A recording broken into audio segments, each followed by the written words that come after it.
ಧರ್ಮಕ್ಕಾಗಿ ಹೋರಾಡುವಂತಹ ವೀರರಿದ್ರೆ ಎದ್ದು ಬರಬಹುದು.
ಹಸ್ತಿನಾವತಿಯ ರಾಜಾಂಗಣದಿಂದ ರಥವನ್ನೇ ಹೊರಟವರು ನಾವು ಒಂದು ಸೈಡ ತಾಳವೇ ಕಾಶಿಯದ್ದಾದಂತಹ ಒಮ್ಮೆ ಸುತ್ತಾವುದು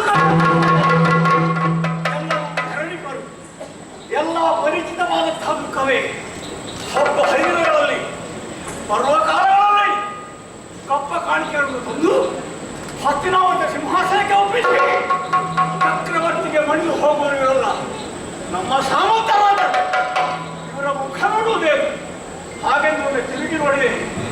3 ಮಂದಿ ಅರಗುವರಿಯರು ಸಿರಿ ಗೌರಿ ವಾಣಿಯರ ಆಗಿರುವಂತಹ ಪುರೂಪಿಣಿಯರು ಸಂಸ್ಕಾರವಂತೆ ಎಂದು ನುಡಿದಂತಹ ತಾಯಿ ಹಸ್ತಿನಾವತಿ ಅವರಿಗೆ ವಧುಗಳಾಗುವುದಕ್ಕೆ ಸರ್ವ ಲಕ್ಷಣವುಳ್ಳವು.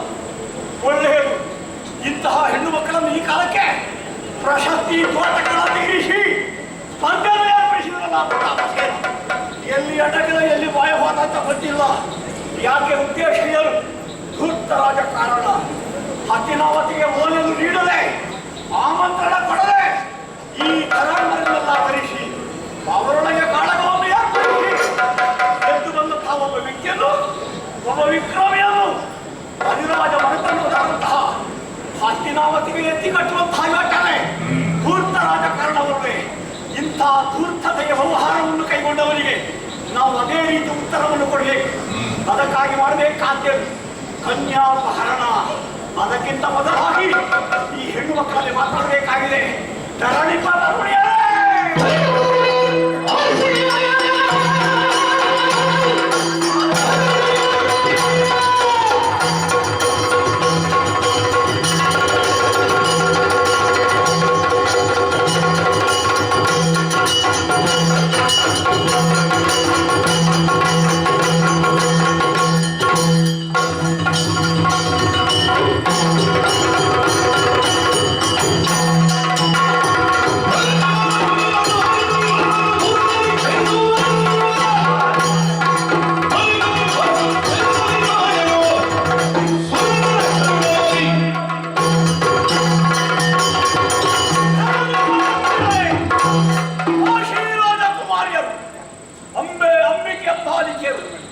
ಕೇಳಬೇಕಾದಂತಹ ವಿಚಾರ ನನ್ನನ್ನು ಸೋಲಿಸುವಂತಹ ಶಕ್ತಿವಂತ ವರ್ತಮಾನ ಕಾಲದಲ್ಲಿ ಯಾರಿದ್ದಾರೆ ಹೇಳಿ? ಕಾರ್ಮುಕ ವಿದ್ಯಾ ಸಮುದ್ರರಿಸಿದಂತಹ ಪರಮಾತ್ಮರಾದ ಸಂಭೂತರಾದ ಪರಮಾಚಾರ್ಯ ಪರಮಗುರು ಪರಶುರಾಮಾಚಾರ್ಯರ ಪರಮ ಶಿಷ್ಯರಾದಂತಹ ನನ್ನನ್ನು ವಿರೋಧಿಸಿ ಗೆಲ್ಲುವುದು ಸಾಧಿಸುವಂತಹ ಸಮರ್ಥರು ಯಾರಿದ್ದಾರೆ ವರ್ತಮಾನ ಕಾಲಕ್ಕೆ? ಅಂತ ಎಂಟದಯ ಬಂಟ ಇನ್ನು ಮುಂದೆ ಹುಟ್ಟಿ ಬರುವುದಕ್ಕೂ ಸಾಧ್ಯವಿಲ್ಲ. ಸೂರ್ಯನಾಗರುಡ ಗಂಧರ್ವ ಖಿನ್ನರ ಇಂಪುರುಷ ಸಿದ್ಧ ಸಾಧ್ಯವಾದಂತಹ ವರ್ಗಗಳಲ್ಲಿ ಭೀಷ್ಮರನ್ನು ವಿರೋಧಿಸಿ ಗೆಲುವನ್ನು ಸಂಪಾದಿಸುವಂತಹ ಸಮರ್ಥರು ಯಾರು ಇಲ್ಲ. ಭರವಸೆಯಿಂದ ವಿಶ್ವಾಸದಿಂದ ಹೇಳ್ತಾ ಇದ್ದೇನೆ ನಾನು. ಆದ್ದರಿಂದ ಈ ಕಾಲಕ್ಕೆ ನೀವು ಮಾಡಬೇಕಾದ್ದೇನು ಬಂದಿರೋ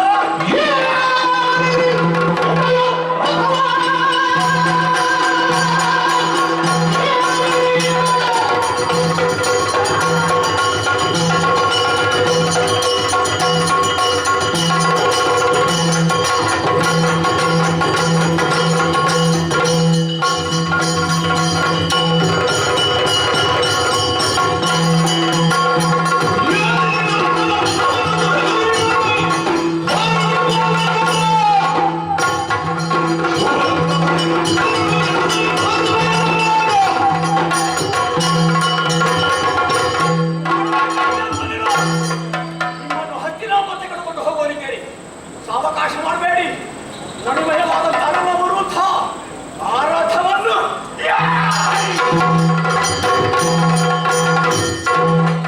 ಎಂದಾಗಲೇ ವಿನಯ ಪರವಾಗಿ ನನಗೆ ವಂದಿಸಿದ ಹೋಗಿ ಇನ್ನೇನು ಇನ್ನು ಯಾರಲ್ಲಿ ಕೇಳಬೇಕಾದ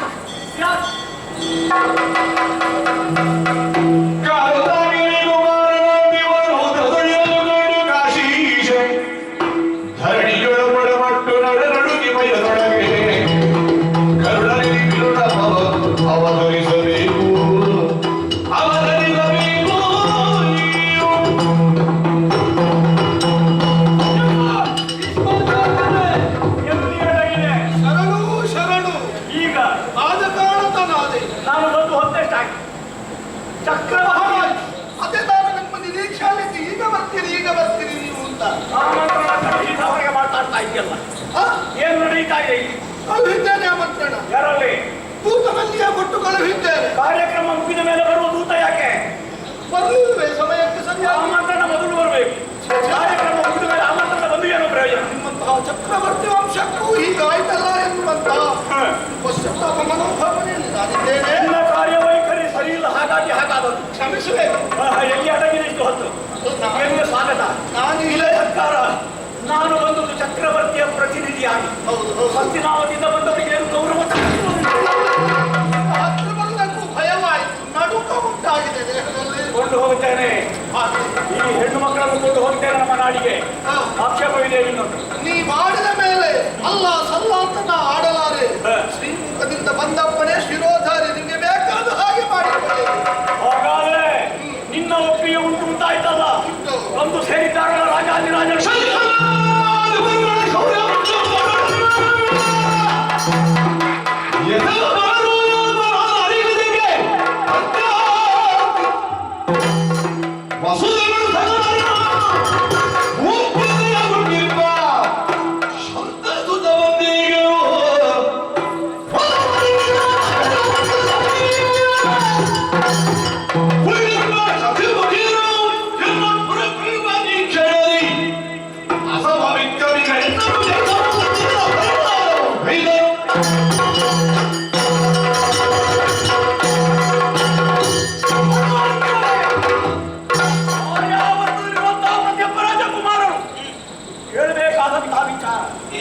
ಸ್ವಯಂವರ ಎಂಬ ಉದ್ದೇಶದಲ್ಲಿ ಆಗಮಿಸಿದ್ದು.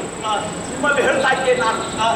ಶಶಿಕುಲವೆಂಬಂತಹ ಪರಮಪವಿತ್ರ ವಂಶ, ಅಂತಹ ವಂಶದಲ್ಲಿ ಹುಟ್ಟಿದವರು ನಳನ ಹುಷಪುರು ವಿನೋದರೇ ಬರುವಂತಹ ಅಸಮ ವಿಕ್ರಮಿಗಳು. ಅಂತಹ ವಿಕ್ರಮಿಗಳು ನಟ್ಟು ಬೆಳೆಸಿದಂತಹ ಶೌರ್ಯವೆಂಬ ವೃಕ್ಷ. ಅಂತಹ ವೃಕ್ಷದಲ್ಲಿ ಹುಟ್ಟಿ ಅರಿಗಜಗೆ ಪಂಚಾಸ್ಯ ವಿರೋಧಿಗಳೆಂಬಂತಹ ಮತ್ತ ಗಜಗಳಿಗೆ ಸಿಂಹ ಸದೃಶರಾಗಿರುವಂತಹ ಸಂತಸುತನಾದಂತಹ ಭೀಷ್ಮನಾಮಕ ಫಲಸ್ವರೂಪನಾಗಿ ಕಾಣಿಸಿಕೊಂಡಿದ್ದಾನೆ. ನಿಮ್ಮೆಲ್ಲರ ಮಧ್ಯೆ ಮಂಡಿಸಿದ್ದೇನೆ. ಏನೋ ಹಸ್ತಿನಾವತಿಯವರು ನಿರ್ವೀರ್ಯರು ಅಂತ ಭಾವಿಸಿದ್ರ. ನಮಗೊಂದು ಆಮಂತ್ರಣವಿಲ್ಲದ ಒಂದು ಕಾರ್ಯಕ್ರಮ ನಡೆಯುತ್ತದೆ ತಾಗುವಾಗ ಭಾಗವಹಿಸುವುದಕ್ಕಾಗಿ ಆಗಮಿಸಿದ್ದೀರಲ್ಲ ನೀವು. ನಮ್ಮಲ್ಲಿ ವಿಕ್ರಮ ಇಲ್ಲ ಅಂತ ತೀರ್ಮಾನ ಮಾಡಿದರೆ ಹೇಗೆ? ಸ್ವಯಂವರವೆಂಬುದನ್ನು ಕ್ಷತ್ರಿಯನಾದ ವ್ಯಕ್ತಿಯೇ ಮೆಚ್ಚುತ್ತಾನೆ. ಅದರಲ್ಲಿಯೂ ವಿಶೇಷವಾದಂತಹ ಆಸಕ್ತಿಯನ್ನು ಹೊಂದುತ್ತಾನೆ. ಹಾಗಾಗಿ ಈ ಕಾಲಕ್ಕೆ ಹೇಳ್ತಾ ಇದ್ದೇನೆ, ನನ್ನನ್ನು ವಿರೋಧಿಸುವಂತಹ ಜಾತಿ ಉಂಟುಂಟಾದ ಎಂದು ಬರಬೇಕು. 3 ಮಂದಿ ಹೆಣ್ಣು ಮಕ್ಕಳನ್ನು ನಾನು ಹಸ್ತಿನಾವತಿಗೆ ಕೊಂಡು ಹೋಗ್ತಾ ಇದ್ದೇನೆ. ಯಾರು ಹೆಣ್ಣು ಮಕ್ಕಳ ಬಂಧುಗಳು, ಯಾರು ಈ ಹೆಣ್ಣು ಮಕ್ಕಳನ್ನು ಮದುವೆ ಆಗಲಿಕ್ಕೆ ಬಂದವರು, ಯಾರಿಗೆ ವಿರೋಧಿಸಬೇಕಂತ ಇದೆ, ಯಾರಿಗೆ ವಿಕ್ರಮ ಮೆರೆಸಬೇಕೆಂದಿದೆ, ಹಾಗೆಂದು ಉಂಟುಂಟಾದರೆ ಬನ್ನಿ.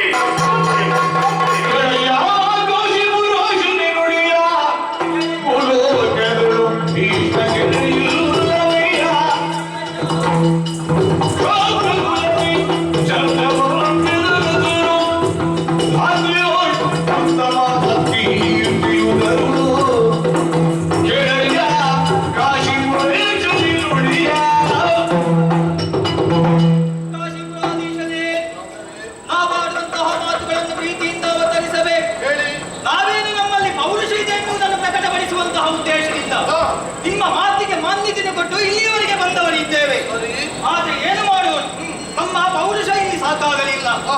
ಆಮೇಲೆ ಬಂದವರು ಆಚಾರ್ಯರು. ಆ ಭೀಷ್ಮಾಚಾರ್ಯನ ಪೌರುಷ ಪರಾಕ್ರಮ ಏನೆಂಬುದು 3 ಲೋಕಗಳಿಗೆ ಕೂಡ ಎಲ್ಲರೂ ತಿಳಿದವರಿದ್ದಾರೆ. ಹೌದಾ? ಹಿಡಿದಂತಹ ಆಯುಧವನ್ನು ಕೆಳಗಿರಿಸಿದ್ದೇನೆ.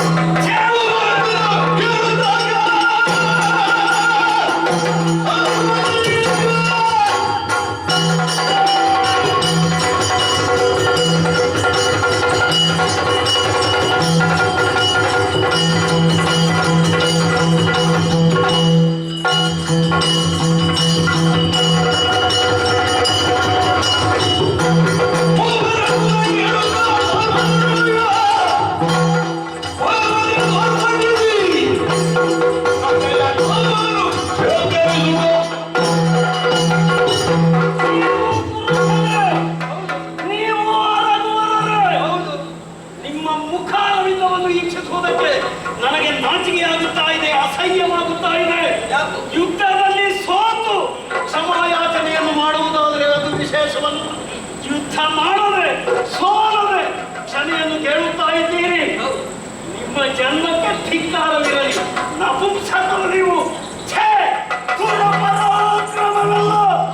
ಈ ಭೀಷ್ಮನಿಗೆ ಮಾರಿ ಹೋದೆ. ಕೇವಲ ಹಸ್ತಿನಾವತಿಯವರು ಮಾತ್ರ ಸಾಮರ್ಥ್ಯವಂತರಲ್ಲ, ಆರ್ಯಾವರ್ತದಲ್ಲಿ ಅದೆಷ್ಟೋ ಪರಾಕ್ರಮಿಗಳಿದ್ದಾರೆ ಎನ್ನುವಂತಹ ವಿಚಾರ ಇವರಿಗೆಲ್ಲ ವೇದ್ಯವಾಗುವ ರೀತಿಯಲ್ಲಿ ನಾನು ವ್ಯವಹರಿಸುತ್ತೇನೆ.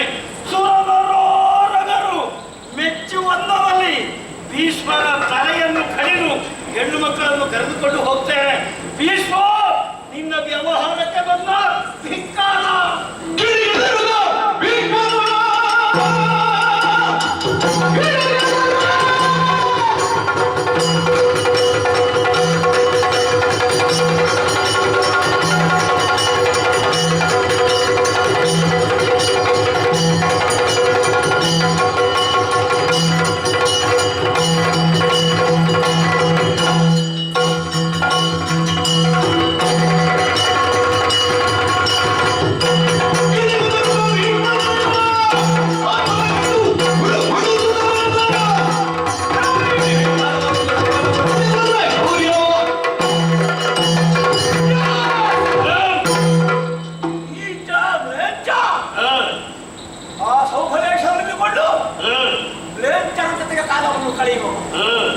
ಹಸ್ತಿನಾವತಿಗೆ ಸದ್ದು ಹೊಡೆಯುವ ಸಾಮರ್ಥ್ಯ ಉಂಟೇವೆ ನನಗೆ.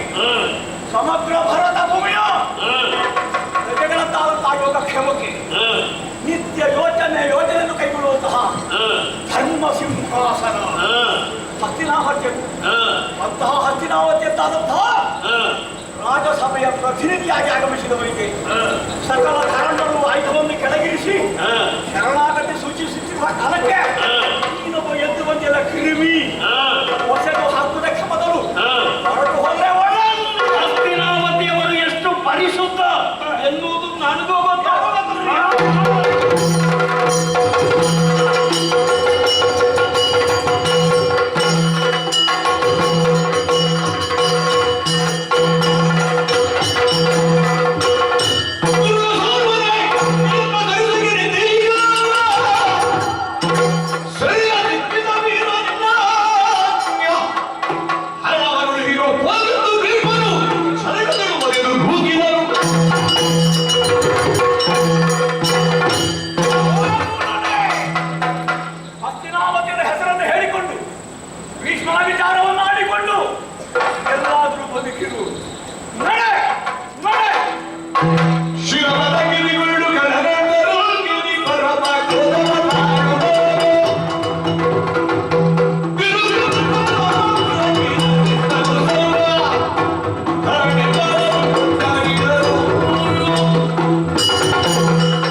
ಕೈ ಮುಗಿದು ಎನ್ನ ಕನ್ಯೆಯರ ಕೈ ಹಿಡಿದು ಕುಲಕೋಟಿಯನ್ನು ಉದ್ಧರಿಸಬೇಕು ಅಂತ ಬೇಡಿಕೊಳ್ಳುತ್ತಾ ಇದ್ದೇನೆ. ಭೀಷ್ಮನ ವಿಕ್ರಮಕ್ಕೆ ಹೆದರಿಯೋ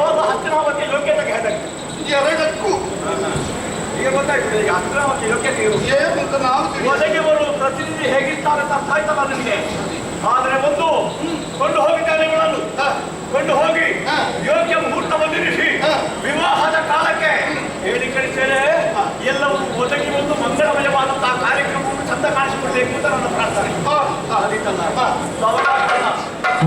ಮಗನಲ್ಲಿ ಓಲೆ ಬರ್ತದೆ. ವಾತಾವರಣಕ್ಕೆ ಬಂದ್ರೆ